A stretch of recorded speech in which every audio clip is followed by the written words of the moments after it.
views and opinions expressed in this program are those of the participants and do not necessarily reflect the views of BronxNet or the program underwriters.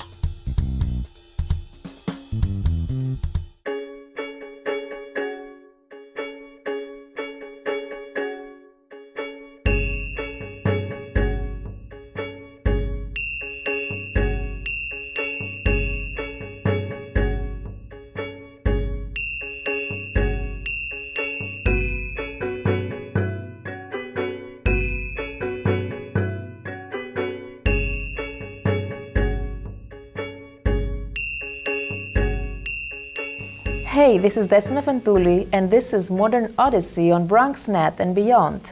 Today we're going to make a tribute to the Greek-American director, producer, writer and actor Elias Kazan, or as his full name was, Elias Kazan. Along with his co-founders of the Actors Studio, he introduced the so-called method acting. He is well known for directing films such as A Streetcar Named Desire with Marlon Brando and East of Eden with James Dean. He won 2 Oscar Awards as Best Director, an honorary Oscar, 3 Tony Awards and 4 Golden Globes. The New York Times described Elias Kazan as one of the most honored and influential directors in Broadway and Hollywood history. Our guest today is Andreas Manolikakis. He is the chair of the Actors Studio Drama School MFA program at Pace University in New York. So, Mr. Andreas Manolikakis, welcome to our show and thank you for having us here at Pace University. Thank you for having me. So, Elias Kazan was one of the co-founders of the Actors Studio, and you are the chair of the Actors Studio Drama School. And I would like to ask you, what's the difference between the two organizations? Okay. The Actors Studio itself was the organization that Elias Kazan founded together with 2 other people, Robert Lewis and Cheryl Crawford, in 1947. That organization, it's only with membership, it works with membership. In other words, in order to become a member, you have to go through a very difficult auditioning process, and if you become a member at the end, then you're a lifetime member. That's an organization that was that it's for professional actors or artists, because there are also a directing unit and a playwrights unit, in order to have a space to be able to continue the work on their craft. At one point, the Actors Studio, the leadership of the Actors Studio in 1994, decided to make more available this very exclusive way of working to under an academic umbrella, if you want to put, or in an academic environment. And that's how the Actors Studio Drama School was created, which is the academic branch of the Actors Studio. It's a 3-year program. It gives 3 different diplomas, either acting or directing or playwriting. So why was the Actors Studio founded by that time? Well, Elias Kazan was an apprentice, and then he was an actor and a director, was a member at the end of the group theater, a famous group theater that was created in 1930 and lasted for 10 years until 1940. And in that group theater, the method was created and developed by Lee Strasberg mostly. And when the group theater collapsed because of financial issues and other issues, Elias Kazan didn't want that kind of work, that kind of process of working to be lost, and that's why he created the Actors Studio, so that work could continue, be part of the American theater and film processes. So as you said before, Elias Kazan, along with his co-workers, Robert Lewis and Cheryl Crawford, introduced the method acting. What is method acting? Okay, method acting is 2 different things. The first thing is a long training of the acting instrument. It takes time and it's a hard work. And the other one is preparation for a production. In other words, how to organize rehearsals, how to hierarchize the issues in a rehearsal process until you produce, you put the play on the stage. Now, the whole method thing is, the goal, one of the goals of the method is Number one is control on the instrument. In other words, the actor must be on top of his instrument, that he controls the instrument and not the instrument controlling him.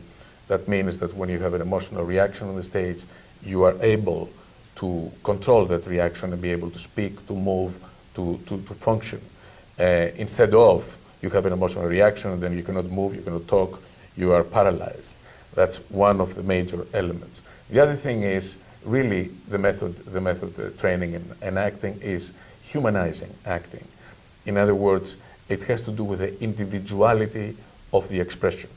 It's a training that helps the actor to search, discover, and disclose his personal material. So what he does on the stage concerns him personally. So it's the experiential way of expressing yourself as an actor. And that doesn't go only in acting, it goes with playwriting, it goes with directing, it goes with painting, it goes with everything. Are you still teaching the same method to your students? Oh yeah, of course we teach the same method, but of course you understand that, this method, it's the work of Stanislavski, Vakhtangov, Strasberg, Kazan, Stella Adler, Meissner. So it's a blend of all these wonderful teachers and artists, and on top of it, each teacher has its own style, its own understanding, and its own way to initiate to the students that work. But yeah, this is the philosophy that we're teaching here. That's why the teachers here in the program are all members of the Actor Studio, in order to keep the authenticity and the tradition alive, so we don't blend it with other kinds of That's very work. interesting. And Elias Kazan began as an actor, but he became more well known as an actor's director. According to your opinion, why did he stand out as a director? Okay, yes, he started as an actor, and all the great teachers and directors of the world, starting from Stanislavski and Vakhtangov and all of that, they believe that in order to be a good director, you have to be at least a bad actor. Now, I'm not saying that Kazan was a bad actor, but yes, knowing the acting process, it's very important for the director, because the director's material is the actor, and then also it's the actor's experiences. So a good director who understands how the acting instrument works is able to find ways to get out of the actor what the actor has in him, and Kazan was able to do that. That's why he was probably the best, the most capable director of all times to get out of the actors the best thing that they had, or the deepest thing that they had. And that's why he was called an actor's director. On the other hand, if we see all the films of Elias Kazan, particularly the famous films, all the subjects were dealing with social issues, political issues, personal issues. So he was a very deep and serious director. He was a thinker. Yes, I was reading that he was really trying to get to know his actors in person. One thing is that Elias Kazan had a preference for unknown actors because he believed that he would achieve the so-called cinematic realism. For instance, it is known that James Dean was one of the actors who received one of his big roles on the movies by Elias Kazan. And I would like to ask you, what is the difference between unknown artists and big stars? And whether you agree with Kazan's approach on that matter? I will tell you, what Kazan was saying at that time was that when a person started to become a star, then he was acting like a star. So he was losing the human element of it. The unknown actor had all this humanity part of his acting. Then the more professional and the more star the person became, then he was a star acting there. And actually Stanislavski used to say that at his own time to some of the known actors of his time. And he used to say, okay, you have shown us the actor in you, can we see the human in you now? So, but that's what Kazan meant about that. But that doesn't mean that being a star, you're losing that element of the humanity. That's why, you know, there are all these great actors from Marlon Brando, Robert De Niro, Pacino, Ellen Burstyn, you know, name it. I mean, many actors that they are superstars and at the same time kept, you know, the humanity in their acting. I mean, including Bradley Cooper, who was a student of mine and a graduate of the program. That's very interesting. You know, he's young and superstar, but at the same time, when you go see him in film and in the theater when he was doing The Elephant Man, you see the human being expressing himself. But with regard to what he was doing with James Dean and other people, he didn't believe in auditions, Kazan. He didn't believe in that. So he wanted to know, speak to the person, and during the discussions he had with these people, he wanted to know if the material that is needed for the character is in the actor. That's why he was opening discussions without making the person self-conscious, but through the discussions and the talks and all of that, he got to know about their families, about their tastes, so he wanted to know if the material is in there. If the material was in there, he knew how to get it out. It's like a sculpture. Yeah, I mean, he knew how to dig the oil, you know, out of the ground. But in the audition, you don't really get that necessarily. People come more, let's say, packaged. Yes. He wanted to know the real stuff, and then he knew how to get it out. That's why he was doing that. Was he the first who had this approach? Well, he was the first in many different things. I mean, he left behind him an enormous, you know, tradition and for all of us. I mean, in films, in the theater, in his interviews, in the books he wrote, his biography. If somebody really studies him, he's a sea of information. He's a treasure, actually. And as you said before, Elias Kazan was one of those who really presented, you know, challenging issues, social issues, and issues that really matter to him. For instance, America was his autobiography, and we have The Gentleman's Agreement, which was a film about anti-Semitism in America, and then we have Pinky, which was about racial prejudice against African Americans here in America. Again. And on the waterfront and all and waterfront, so many successful films. Yeah, even his films. I mean, it's a big, it's a treasure to study. He was a very deep person, and he was a wonderful person also. He was very humble.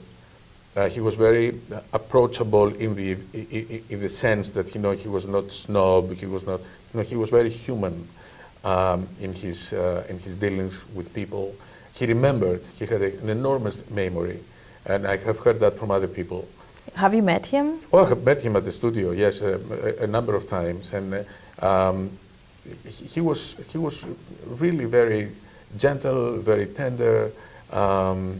He invited me once in a very special rehearsal at the studio that he was doing. He was going to show to Lee Strasberg an hour of his adaptation of the Oresteia, which he called it The Chain.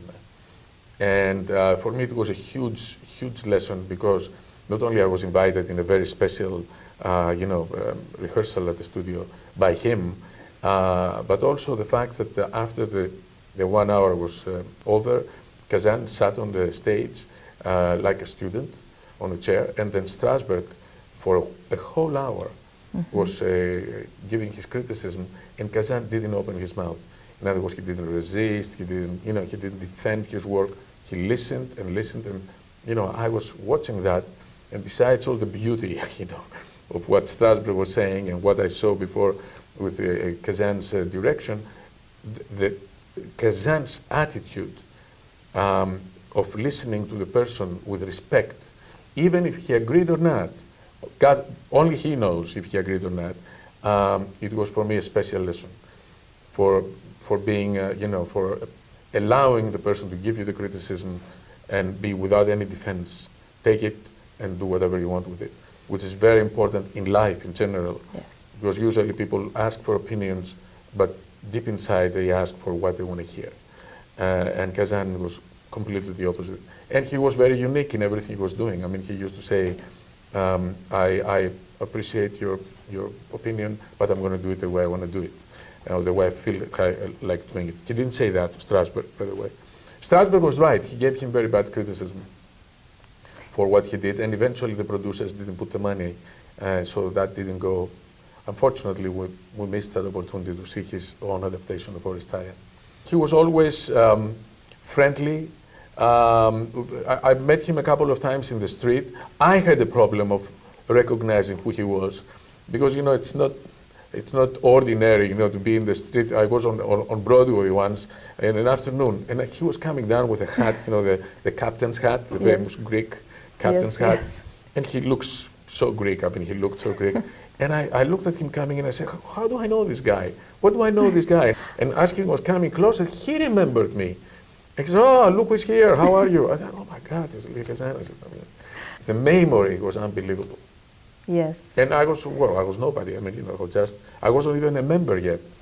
And he voted 3 times very positively at the auditions I was giving for membership. He liked my work, that's what they were telling me. That's very important. Oh, that. And I guess that's why you're here, right? Yeah, I was thrilled. Yeah. Do you think that his family background was one of the reasons why he was so interested in social issues and issues that really matter to him, and that's why he dared to present them on the big screen here in the mainstream cinema? Well, number one, he let's go for who he was to begin with. I mean, he was, as we said, a thinker. He was very well read. And on the other hand, now going to what you're asking me, yes, when a person leaves his country, comes here very young, in another civilization, another language, struggles to fit in, and all of these influences that he's getting, of course, activates in him all kinds of issues that has to do with, somebody being excluded, somebody being the outsider, what it feels to be an outsider. So it's not accidental that all this racial issue with the pinky, the Jewish issue with the gentleman's agreement, yes. and on the waterfront it was another. So yes, of course, his history and his past and his family and the struggle of his family to come in another land obviously influenced him, but he had it in him though. You see, because many people go through the same thing, but doesn't really mean that they go the same direction. But yes, obviously he was influenced. And one other interesting part is that in his film Viva Zapata, he used first-time location shots, as he did for the waterfront film, and also he used strong character accents, which is something we don't really see sometimes on the films so often. He said that these 2 aspects made the film more real. And I know that you have been working as a director, as a professor, as an actor, not only in the US, but also in Europe. And I would like to ask you whether you think that, according to your experience, of course, whether English language films use accents, if they make enough use of accents, and why? Okay, well, what Kazan was doing, he was doing the authentic thing. I mean, if you have a film that needs an accent, then obviously the actors playing in that film had to go learn that accent to be authentic, or if it's a local accent, or if or a dialect. Now, on the other hand, what you're saying it's a bad reality.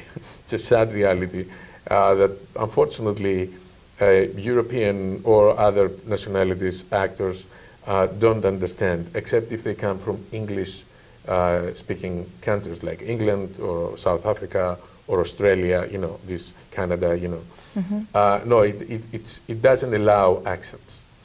The only people who really made it in the United States as actors, who really made it, were 3 stars they were stars already. So Banderas and Penelope Cruz and Bardem, but these people were really superstars before that because of the films they have done in Spain, wonderful things, films, and that's the only people who really had a chance to make a career in the United States. Everybody else, including Sophia Loren, Alain Delon, Jean-Paul Belmondo, Gérard Depardieu, They did sporadic, one film, two films, and that was the end of it. And if you see Gérard Depardieu, one of the biggest, European actors, he did the Green Card. I mean, in other words, so limited. It doesn't allow accents. It's very difficult. Because, and I have asked that in different meetings I had with producers and directors. You see, the middle America cannot tolerate an accent. And many times you see violations. Kazan didn't do that. That, let's say somebody is an immigrant, uneducated, just a month in the United States, and it's played by a star. Yes. And he has a perfect English accent. Say, well, that's a genius. I mean, that's not an uneducated person, because, that's more acceptable. Here comes the cinematic realism. Then it comes the surrealism, but that's another story. So Elias Kazan collaborated with many screenwriters like Tennessee Williams, but he was also a writer himself. He wrote actually 4 best-selling novels. How important is it for a director to be a writer? Well, it helps. It helps if you are a writer to understand the material, but it's not necessarily the thing for everybody. I mean, Kazan had that also. He was a very good writer. But above all, Kazan was a very educated person. He respected the playwrights or the screenwriters, and he wanted to faithfully produce their work without interfering in any way that would, blend it in a very strange way. But as a director, for every director actually, the more they know about all the elements and aspects of a production, it's helping a lot in order to be functional and to be able to do the best he can. You have to know the means. That's why he knew the acting instrument, he knew a lot about the production, he knew a lot about cameras, he knew a lot about everything around it. That's very important to become very important. And successful. Also because he was very well read, he also had this capacity of understanding the material, the written material. Yes. So it is known that Elias Kazan remained close with the actors he cooperated with. For instance, in his last film, The Last Tycoon, with Robert De Niro, he had said about Robert De Niro that he was very hardworking, and he was the only one who asked to rehearse on Sundays. So according to your experience as a director, to what extent does actors' professionalism and also personal determination to achieve the best possible outcome for a film is crucial to the success of a movie? Well, it's not surprising that about Mr. De Niro, because I have heard other things, I have read other things that even when he was not in the shot or visible in the shot, he was part of it just to help the partner. So he's very devoted. What Kazan always believed, and that's how he was actually, he was asking for full commitment, because he was fully committed. You cannot do things without being committed. Nothing. The actors who are committed, are available, are open, and of course they have the talent and the training, are the ones who are going to make the difference. So if you go through the history, the biography of all these great stars, you will see an enormous amount of studying, experiences, dedication, hard work. And openness, as you said before. And openness, they have to be open to. Yeah. So it's not accidental what they achieve, these people. That's why the studio still exists since 1947. And that's why still Pacino, Ellen Burstyn, other people go there, because they are devoted to what they're doing. And despite Elias' controversial stand regarding his testimony in front of the House Committee on Un-American Activities in 1952, Kazan's influence has been acknowledged by many. And it was really interesting to read that Dustin Hoffman told New York Times that, I'm quoting, he doubted whether he, Robert De Niro, or Al Pacino would have become actors without Mr. Kazan's influence. Martin Scorsese another great director. He made a film, A Letter to Elia, paying tribute to Elias Kazan. To what extent do you think that Kazan's directing approach is still relevant today? It's relevant until the human beings exist, until we finish with this planet. It's going to be relevant because, you know, Stanislavski used to call directing the art of humanology. That's Stanislavski in the 1900s. So Kazan, as we said already in the different times today, he was looking for this human element in everything he was doing, something that connects with the actor, connects with him as a director. So, and that's really what he left to all of us, this personal expression, this personal connection with the material. The play, it has to say something about my life. I say something about my life through this play. That means that something that burns me, I express it. That was the major Kazan thing. All his life was like this. All his work was like this. His biography was like this. And that's what he left behind. So that's why Scorsese and everybody else, it's the school, it's a Kazan school. I'm not talking about the actor studio. I'm talking about his process of work. Yeah. It's a Kazan school. And also he was a person who really appreciated the work of other people. His hero was Fellini. Yes, of course, another great I mean, and Fellini wasn't doing necessarily the same kind of films, but that demonstrates how open he was, how appreciative he was. And actually, in interviews, that people, I suggest to people, I advise people, particularly if they are in this profession, to read all the books about his, with his interviews, because he really speaks from the soul. There's nothing beautified in there, and it's purely the way he was working.